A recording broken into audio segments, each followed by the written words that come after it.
याला महाराष्ट्राच्या भाषेमध्ये गांडूगिरी म्हणतात. जंतर मंतरवर मुलं वंदे मातरम गात असताना त्यांच्यावरती पोलिसांनी लाठल्या नाही.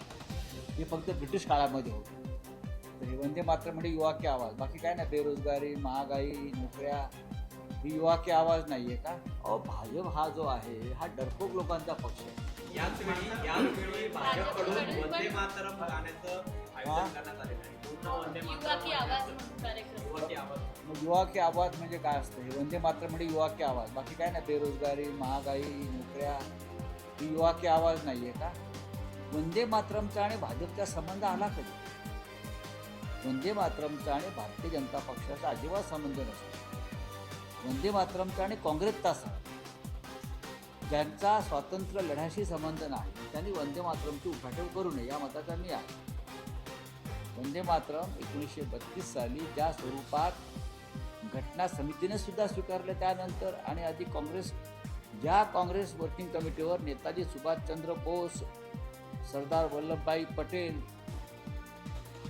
असे लोक होते आणि त्यांनीही वंदे मातरमची 2 कडवी अधिकृतपणे स्वीकारली. ती भाजपला मान्य का नसावी? त्यांना ती मान्य असायला पाहिजे, कारण यांचा स्वातंत्र्याशी संबंध नाही, स्वातंत्र्य लढ्याशी संबंध नाही. यांनी कधी वंदे मातरमची गर्जना केली नाही. जे वंदे मातरम करत फासावर गेले त्यांचा यांचा काही संबंध नाही आणि आता काही नसती उठाठेव करतायत. या देशामध्ये कोणीही वंदे मातरमला विरोध केलेला नाही, हे लक्षात घ्या. जंतर मंतरवर मुलं वंदे मातरम गात असताना त्यांच्यावरती पोलिसांनी लाठल्या नाही. हे फक्त ब्रिटिश काळामध्ये होतं.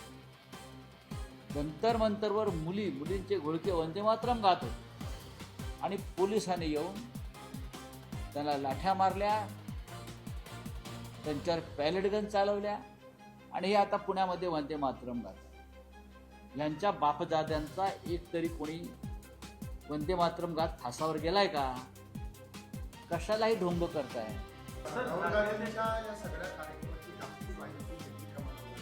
अहो, भाजप हा जो आहे हा डरपोक लोकांचा पक्ष आहे. सत्तेची कवच कुंडल आहेत म्हणून त्यांची थोडंसं ही दादागिरी दिसते. ज्या दिवशी सत्ता जाईल त्या दिवशी 90% भाजपा बिळात गेलेला असतो. वर्षभर बाहेर पडणार नाहीत घरात. भारतीय जनता पक्षाला तुम्ही फार शूर पक्ष किंवा राष्ट्रभक्त पक्ष मानून फार चूक करता. ही भीती आहे त्यांच्या मनातली, राहुल गांधींनी निर्माण. व राहुल गांधीविषयी भीती आहे. उधळून लावणार म्हणजे का उधळून लावणार? ते विद्यार्थ्यांशी बोलतात म्हणून उधळून लावणार आहेत का? राहुल गांधींचा कार्यक्रम उधळून लावण्याची भाषा जर कोणी करत असेल तर तो दहशतवाद आणि अशा प्रकारची भूमिका घेणाऱ्यांवरती पुणे पोलीस आयुक्तांनी कठोर कारवाई केली पाहिजे. राहुल गांधी या देशाचे विरोधी पक्षनेते आहेत. ते या देशातल्या विद्यार्थ्यांशी पुण्यातल्या बोलत आहेत, खास करून विद्यार्थिनीशी बोलत आहेत. नारी शक्ती वंदना नावाचं बिलावर तुम्ही सातत्यानं आम्हाला आव्हान देत आहे आणि नारी शक्ती जमते आहे राहुल गांधींच्या स्वागताला, त्यांच्याशी संवाद करायला, आणि तुम्ही तो कार्यक्रम उधळून लावण्याच्या गोष्टी करताय. याला महाराष्ट्राच्या भाषेमध्ये गांडूगिरी म्हणतात. त्यांवर दाखल झाले नाही. मुळात ABVP गुंडगिरी करते हीच मोठी गोष्ट आहे. त्यांना बळ कुठून आलंय माहीत नाही. बघा, राहुल गांधी पुण्यामध्ये येतात. या देशातल्या लोकसभेचे विरोधी पक्षनेते आहेत. या देशाचे ते नेते आहेत. जरी ABVPला ते मान्य नसलं किंवा मोदी शहा मानत नसलं तरी भविष्यामध्ये पार्लमेंटला राहुल गांधींच्या समोरच विरोधी पक्षामध्ये या लोकांना बसावं लागतं. त्यांनी आता मानसिक तयारी केली पाहिजे. राहुल गांधी यांचा जो कार्यक्रम आहे मी पाहत होतो पुण्याच्या पोलिसांनी त्यांना 30 अटी टाकलेल्या आहेत. देशाच्या प्रमुख विरोधी पक्ष नेत्याला लोकसभेत असलेल्या 30 अटी टाकलेल्या आहेत. राहुल गांधी का परदेशातून आलेले आहेत का? राहुल गांधी या देशाचे नागरिक नाही आहेत. पुण्यामध्ये अमित शहा येतात, अन्य काही नेते येतात, त्यांच्यासाठी अशा अटी टाकल्या जातात आयुक्तांकडून. टाकल्या गेल्यात कधी बघा. पण आम्ही आलो की अटी टाकायच्या, खास करून राहुल गांधी. याचं कारण एकच आहे, या देशातली भारतीय जनता पक्षाची यंत्रणा आणि त्यांची सत्ता यांच्या पायाखालची वाळू सरकली. आणि जसं मी काल आपल्याला सांगितलं की सप्टेंबर महिन्यानंतर या सरकारच्या आणि भारतीय जनता पक्षाच्या पडझडीला सुरुवात. घाबरलेलं सरकार. मोदी आणि शहांचे चेहरे बघा तुम्ही, चेहरे बघा दोघांची, काळे ठिक्कर पडलेले चेहरे आहेत त्यांचे. हे घाबरलेले आहेत राहुल गांधींना. काल सुद्धा राहुल गांधी संसद मार्ग पोलीस स्टेशनला जाऊन तो ठिया मांडला आणि पॅलेट गन्स चालवणाऱ्या अज्ञात व्यक्तीविरुद्ध गुन्हा दाखल करायला लावला, FIR दाखल करायला लावली. आणि सरकार झुकलं. त्याच्यामुळे पुण्यातल्या भाजपच्या लोकांना वाटत असेल की ते फार मोठी मर्दुमकी गाजवत आहेत, फार मोठं शौर्य गाजवत आहेत, पोलिसांच्या मदतीने गुंडगिरी करू इच्छितात. ही त्यांना लागलेली अखेरची घरघर.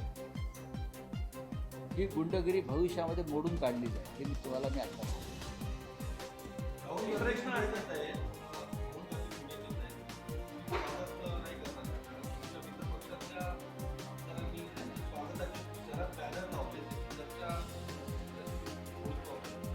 बघा, रोहित पवारांनी बॅनर लावले असले तरी राहुल गांधी जेव्हापासून राजकारणात आले तेव्हापासून आम्ही त्यांचे समोर. मी पहिला माणूस की राहुल गांधी हाच देशाचा नेता आहे सांग. तेव्हा लोक मलाही वेळात काढत होते, पण राहुलजी नाही पप्पू म्हणून. तेव्हा मी एकटा हो माझ्या पक्षामध्ये आणि बाहेर राजकारणात की हाच देशाचा नेता आणि हा देशाचं नेतृत्व. रेटिंग लावतात लावतो असू द्या. हो, पण चांगली गोष्ट आहे ना, तर चुकीचं काय? कोण नाही, असं काही नाही. काँग्रेसच्या 60 लोकांवर गुन्हे दाखल झाले, पण जो राडा झालाय तो काँग्रेस विरुद्ध भाजपची NSCI विरुद्ध अभाविप. मग अभाविपच्या कार्यकर्त्यांवर गुन्हे दाखल झाले नाही. आणि अभाविपीवरती ते करणार नाही, कारण इकडल्या पोलीस आयुक्तांचा तुम्हाला इतिहास माहिती असेल काय आहे तो राजकीय. मला सांगायला नको. नागपूर असेल, पुणे असेल, काही प्रमुख शहरामध्ये देवेंद्र फडणवीस आणि अमित शहा मिळून जे पोलीस आयुक्त नेमलेले आहेत त्याच्यामध्ये पुण्यातले पोलीस आयुक्त. आणि काँग्रेसवरती हल्ला केला व काँग्रेसवरती गुन्हे दाखल केले. काँग्रेस हा सुद्धा एक चळवळीतला पक्ष आमच्याप्रमाणे आहे. स्वातंत्र्य चळवळीपासून ते रस्त्यावरती आहे. मला असं वाटत नाही की काँग्रेसचे कार्यकर्ते घाबरतील. विशाखा राऊत यांचं नगरसेवक पद रद्द झालेलं आहे. म्हणजे पुन्हा एकदा तुमच्या मुंबईत अत्यंत चुकीच्या पद्धतीनं सूडबुद्धीने शिवसेनेच्या नगरसेवकांचं जात प्रमाणपत्र रद्द करून आमची संख्या कमी करण्याचा प्रयत्न सुरू. विशाखा राऊत यांचं जात प्रमाणपत्र त्यांचं मूळ गाव पालघरमधून त्यांना तहसील कार्यालयाने दिलं. त्यांच्या समोर ज्या उमेदवार होत्या ज्यांनी ही तक्रार केली त्यांचं प्रमाणपत्र कोकणातल्या वैभववाडीचं ते सुद्धा संशयास्पद आहे. शिंदे गटाचं साधारण 25पेक्षा जास्त भाजपच्या नगरसेवकांचं जात प्रमाणपत्र संशयाच्या भोवऱ्यात आहे. त्यांचा एकही माणूस अद्याप डिस्क्वालिफाय झाला नाही, मग केला जात नाही. पण शिवसेना, काँग्रेस किंवा अन्य पक्ष विरोधातले आहेत त्यांचं केलं जातं. त्याचं तुम्हाला कारण स्पष्ट आहे. मला असं वाटत नाही. बघा, मोदींच्या कार्यक्रमाला कुठून लोक आणतात, अमित शहाच्या कार्यक्रमाला कुठून लोक आणतात. ही वेळ राहुल गांधींच्या कार्यक्रमावरती येत नाही. राहुल गांधी हा एक लोकप्रिय नेता आहे तरुणा. मोदींच्या आणि अमित शहाच्या खुर्च्या रिकाम्या असतात हल्ली, आपण पाहिलं असेल. तेव्हा जे काम तुम्ही करता पैसे देऊन लोक आणणं किंवा अंगणवाडी सेविकांना आणणं किंवा सरकारी कर्मचाऱ्यांना जबरदस्तीनं आणणं पैसे देऊन आणणं याची गरज राहुलजींना लागली. कोण घाबरलाय? भाजप हा कायम घाबरलेलाच पक्ष आणि भेदरलेला पक्ष आहे. तुम्हाला माहीत नसेल तर सांगतो. यांनी कधीही देशाच्या स्वातंत्र्यासाठी देशाच्या रक्षणासाठी शौर्य गाजवल्याची इतिहासामध्ये उदाहरणं नाही. परवा जे ऑपरेशन सिंदूर केलं त्यातही ते घाबरले आणि ट्रम्पने डोळे वटारल्यावर पळून गेले. ऑपरेशन सिंदूर थांबवलं. त्यांच्याकडून तुम्ही काय अपेक्षा करता भारतीय जनता पक्षाकडून? आता हा त्यांचा सत्तेतला शेवटचा काळ. 2029च्या आधी सुद्धा यांची पडझड होऊ शकते. अशा प्रकारचं वातावरण देशात आणि जगात. सर, ठाण्यामध्ये किंवा पालघरमध्ये जे शालेय पोषण आहार आहे तो निकृष्ट दर्जाचा असल्याचा अहवाल समोर आलेला आहे. शासन कारवाई काय योजना? आता तुकाराम मुंडे एफडी आयुक्त आहेत, पण ह्या अहवालात काहीच होत नाही. एबीव्हीपीने त्यांच्या विरुद्ध आंदोलन केलं पाहिजे. जे ते गुंडगिरी करतात पुण्यात, त्यांनी हे अशा प्रकारचे विषय घेऊन सुद्धा आंदोलन केलं पाहिजे. त्यांचं सरकार मुलांना विष खायला घालत आहे, विष, बरं का? त्याच्याविरुद्ध का नाही आंदोलन करत? त्याच्याविरुद्ध आम्ही आंदोलनं करायची या मुलांसाठी, तरुणांसाठी, उत्तम शाळा निर्माण व्हाव्यात यासाठी. अभिजित दिपके आंदोलन करतायत. उद्या आदित्य ठाकरे हे मुंबईतली मैदानं वाचवावीत यासाठी तिरंगा यात्रा काढतायत. हे एबीव्हीपीला का सुचत नाही? मुंबईतली मैदानं देवेंद्र फडणवीस आणि मुंबई महानगरपालिका मराठी बिल्डरांच्या घशात घालतायत. शेकडो एकरची मुलांना खेळायला मैदानं नाहीत मुंबईच्या, महाराष्ट्राच्या राजधानी.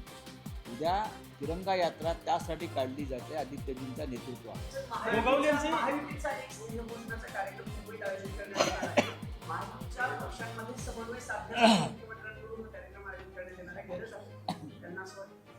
त्यांना गरज वाटत असेल.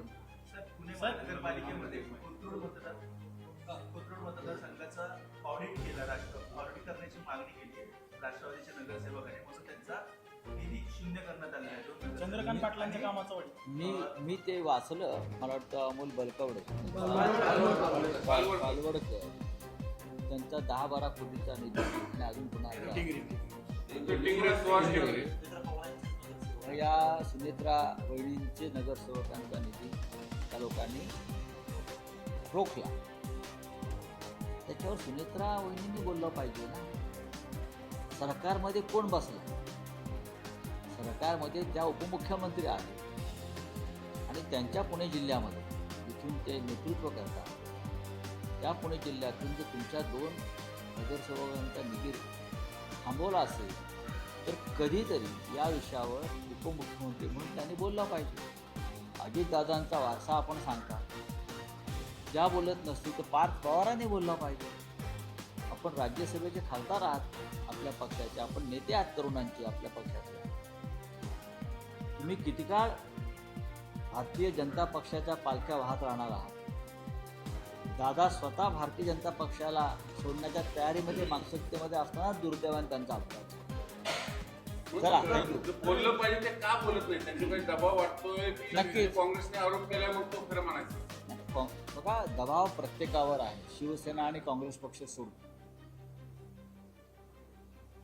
सुप्रियाताई पवार सुद्धा एकला चालू रे, त्यांची लढाई चालू आहे आमच्याबरोबर.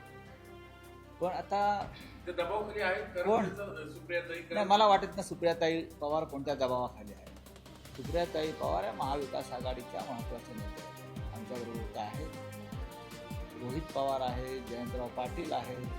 पण प्रत्येक पक्षावर संकट आहे या लोकांनी आणलेलं आहे. आणि हा अल्प पवार फॅमिली सांगतो मोदींना का भेटायचं? कोण पवार येत आहे? मोदी दिल्लीत पण तुम्ही बघितलं सगळं काय 2 नंबरवर चाललंय की काय? भाजपला सोडणार होते. त्यांची ही मानसिकता होती तर इथे काय खरं नाही. ही काय आपली विचारधारा नाही. आणि ज्या पद्धतीनं भारतीय जनता पक्ष आणि त्यांचे लोक महाराष्ट्राचं नुकसान करतायत, आपल्या राजकारणाचं नुकसान करतायत, त्या विचारामध्ये ते होते ते आपल्याला परत मागे फिरलं पाहिजे. हे 100% सत्य आहे. हे त्यांच्या जवळच्या लोकांनाही माहिती आहे. दादा हा स्वाभिमानी माणूस होता. तुमच्या माहितीसाठी सांगतो, नाईलाज म्हणून त्यांना जावं. ज्या पद्धतीचे दबाव BJP कडून निर्माण केले जातात नेत्यांवर, त्या एका नाईलाजापोटी दादा गेले. नाहीतर दादांनी शरद पवार साहेबांशी कधीच अशा प्रकारचा विश्वासघात केला नसता, हे माझं मत आहे.